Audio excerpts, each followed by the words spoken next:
चांद जैसा खूबसूरत चेहरा और हिरनी जैसी नशीली आंखों वाली ये एक्ट्रेस जब रुपहले पर्दे पर आई तो लोगों के होश उड़ गए। चुलबुलेपन और ग्लैमर का ऐसा अंदाज जिसके बिना उस दौर की फिल्मों की कल्पना करना भी मुश्किल था।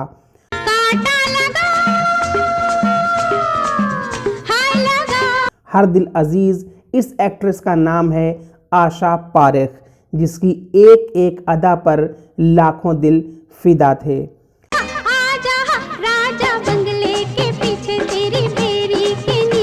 आशा पारेख अभिनय की दुनिया के उन चंद सितारों में शुमार हैं जिनकी चमक से बॉलीवुड हमेशा रोशन रहेगा।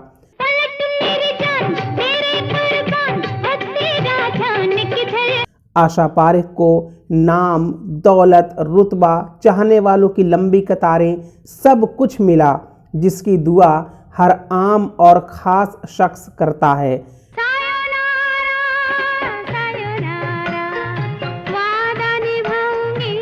पर क्या इतनी कामयाबी पाने वाली आशा पारेख सचमुच अपनी जिंदगी से खुश थीं? क्या उनकी जिंदगी में कोई कमी नहीं थी?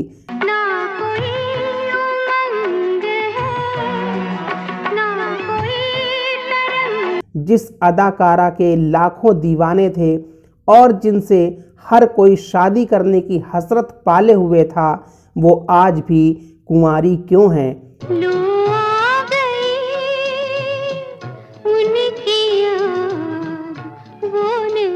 आज के इस वीडियो में हम इन्हीं सवालों के जवाब जानने की कोशिश करेंगे कि आखिरकार ऐसा कौन सा दर्द है जिसके साथ आशा पारेख आज भी जी रही हैं।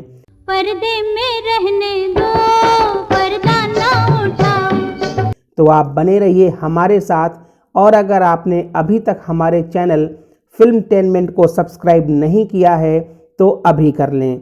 नमस्कार दोस्तों, मैं हूं आपका दोस्त आलोक कुमार शुक्ला।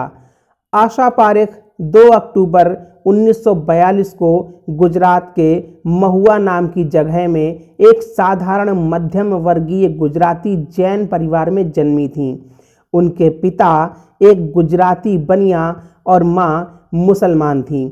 अलग अलग धर्मों के होने के बावजूद उनका पूरा परिवार बेहद धार्मिक स्वभाव का और साईं बाबा का भक्त था।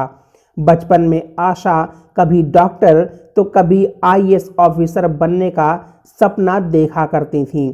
उनकी मां को इंडियन क्लासिकल डांस में बहुत दिलचस्पी थी।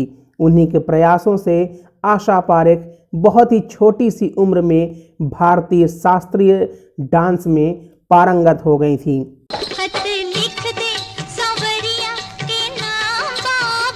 आशा पारेख ने बाल कलाकार के रूप में अपने अभिनय की शुरुआत साल 1952 में महज 10 साल की उम्र में फिल्म आसमान से की थी।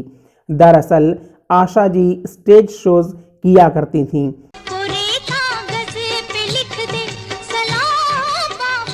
और स्टेज शो के ही एक कार्यक्रम में उनको फिल्मों के मशहूर निर्देशक बिमल रॉय जी ने देखा। वो उनके डांस को देखकर काफ़ी प्रभावित हुए और उन्होंने उसी समय आशा जी से पूछा कि क्या वो फिल्मों में काम करने के लिए तैयार हैं। जब तक रहे तन में जिया। आशा जी का जवाब हाँ था और इस तरह से आशा जी का बॉलीवुड फिल्मों का सफर शुरू हुआ।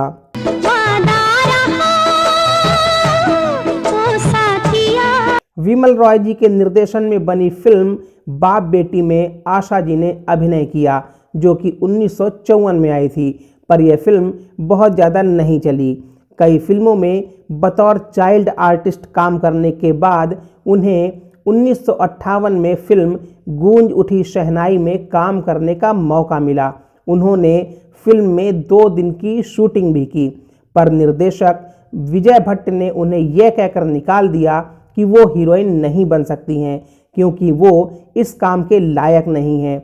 उनके अंदर स्टार बनने का कोई भी गुण मौजूद नहीं है, वो स्टार आइटम नहीं है।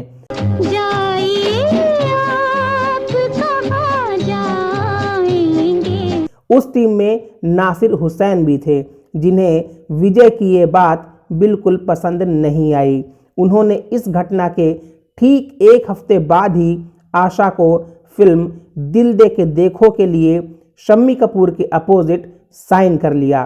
दिल दे के देखो, दिल दे के देखो, दिल दे के देखो जी। यह फिल्म उस समय की बहुत बड़ी हिट फिल्म साबित हुई और मात्र 17 बरस की आशा पारेख की सफलता का दौर निकल पड़ा। आजा आजा देखो प्यार तेरा, आशा पारेख रातों रात स्टार बन गईं। ना सजना मिला सजना। इस दौरान नासिर ने आशा को लगातार अपनी 6 फिल्में साइन करवाईं। इन फिल्मों में तीसरी मंजिल, बहारों के सपने, प्यार का मौसम, फिर वही दिल लाया हूँ, जब प्यार किसी से होता है जैसी फिल्में शामिल थीं। साथिया मैंने माना कि जीना लगे। ये सभी फिल्में हिट रहीं और आशा जी को हिट गर्ल का खिताब दे दिया गया। आ रहा है मजा। इन फिल्मों ने न सिर्फ आशा का प्रोफेशनल जीवन बल्कि व्यक्तिगत जीवन भी पूरी तरह बदल कर रख दिया। मेरे सोना रे सोना रे सोना रे। दिल दे के देखो से लेकर कारवां फिल्म तक नासिर हुसैन गीत संगीत से भरपूर रोमांटिक लाइट मूड की फिल्में बनाते रहे और आशा ने उनकी फिल्मों में मस्ती के साथ काम किया। आजा आजा आजा आजा। दूसरे बैनर्स में काम करने से आशा की इमेज बदलने लगी, उन्हें सीरियसली लिया जाने लगा। संभल जा चमन वालों। राज खोसला निर्देशित मैं तुलसी तेरे आंगन की, दो बदन और चिराग, शक्ति सामंत की कटी पतंग ने उन्हें गंभीर भूमिकाएं करने तथा अभिनय प्रतिभा दिखाने के अवसर प्रदान किए।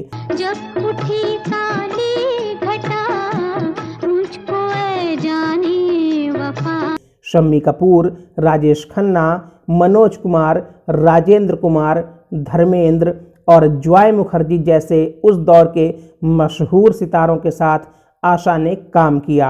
ये नजर लौट के फिर आएगी। शम्मी कपूर के साथ उनकी केमिस्ट्री तो देखते ही बनती थी, पर इन सब के बावजूद आशा जी का जुड़ाव नासिर हुसैन के साथ हो गया।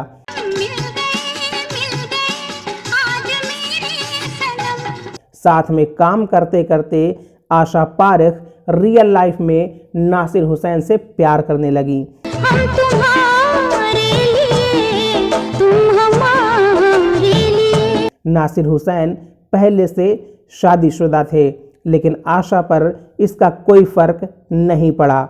वो नासिर में अपने हमसफर की तलाश कर रही थी। अब आन मिला सजना आन मिला। आशा पारेख ने एक इंटरव्यू के दौरान अपनी दिल की बात कही थी। आशा ने कहा था कि मैंने जिंदगी में बस एक ही इंसान को चाहा, लेकिन मैं कभी उसका घर तोड़ना नहीं चाहती थी। यही वजह है कि मैं नहीं चाहती थी कि वो मुझसे शादी करें। बढ़ते ही जा रहे हैं मायूसियों के साए। और कभी भी अपने परिवार से अलग हों। मैं खुद भी किसी और के साथ इस रिश्ते में बंधना नहीं चाहती थी, क्योंकि मैं उस रिश्ते के साथ न्याय नहीं कर पाती। आशा की मां ने इस रिश्ते पर अपनी सहमति दे दी थी, लेकिन नासिर हुसैन का परिवार इसके सख्त खिलाफ था।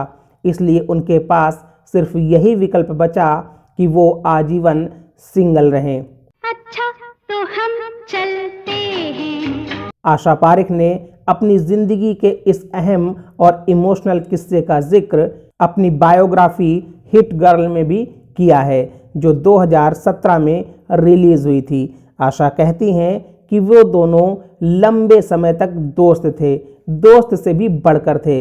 उनकी बीवी के मरने के बाद वो अकेलेपन में जीवन व्यतीत कर रहे थे। वो उनसे बात करना चाह रही थी, लेकिन इससे पहले ही साल 2002 में नासिर साहब चल बसे। एक दौर था जब कोई भी अभिनेत्री बॉलीवुड के सुपरस्टार दिलीप कुमार साहब के साथ काम करने के सपने देखती थी, लेकिन आशा जी ने कभी भी दिलीप कुमार के साथ काम करने की इच्छा नहीं जताई। शम्मी कपूर उनके पसंदीदा हीरो रहे। उन्होंने उनके साथ 4 रोमांटिक फिल्में की, लेकिन आशा जी उनको चाचा कहकर बुलाती थीं। आशा पारेख जी ने कुल 90 फिल्मों में काम किया। आशा जी ने इंडस्ट्री के लगभग हर बड़े निर्माता और निर्देशक के साथ काम किया। इसके अलावा आशा जी ने कई सीरियल्स का भी निर्माण किया है, जिनमें पलाश के फूल, कॉमेडी सीरियल दाल में काला, बाजे पायल और कोरा कागज जैसे कार्यक्रम शामिल हैं। इन सब के अलावा आशा पारेख जी ने गुजराती, पंजाबी और कन्नड़ फिल्मों में भी काम किया है। आशा जी आज भी बहुत एक्टिव हैं। वो एक डांस एकेडमी चलाती हैं जिसका नाम है कारा भवन। आशा पारेख बहुत ही खुशमिजाज और जिंदा दिल इंसान हैं और वो बहुत से सामाजिक कार्यों से भी जुड़ी हुई हैं। आशा पारेख जी भारतीय सिने आर्टिस्ट एसोसिएशन की अध्यक्ष भी रह चुकी हैं। इसके साथ ही उन्होंने 1994 से लेकर साल 2000 तक भारतीय फिल्म सेंसर बोर्ड की महिला अध्यक्ष के पदभार को भी संभाला था, जो कि इतिहास बन गया, क्योंकि इससे पहले किसी भी महिला को यह पद प्राप्त नहीं हुआ था। वो पहली ऐसी महिला बनी जो भारतीय सेंसर बोर्ड की अध्यक्ष बनी। फिल्मटेनमेंट की पूरी टीम आशा जी के उत्तम स्वास्थ्य और दीर्घ आयु की कामना करती है।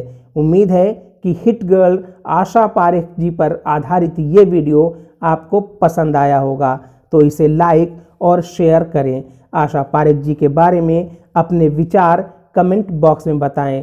आप सुपर थैंक्स के जरिए भी अपना प्यार दिखा सकते हैं। साथ ही ऐसे ही वीडियोस को देखने के लिए चैनल को सब्सक्राइब करके बेल आइकन दबाना बिल्कुल भी ना भूलें। फिर मिलते हैं किसी नए वीडियो में, तब तक के लिए नमस्कार।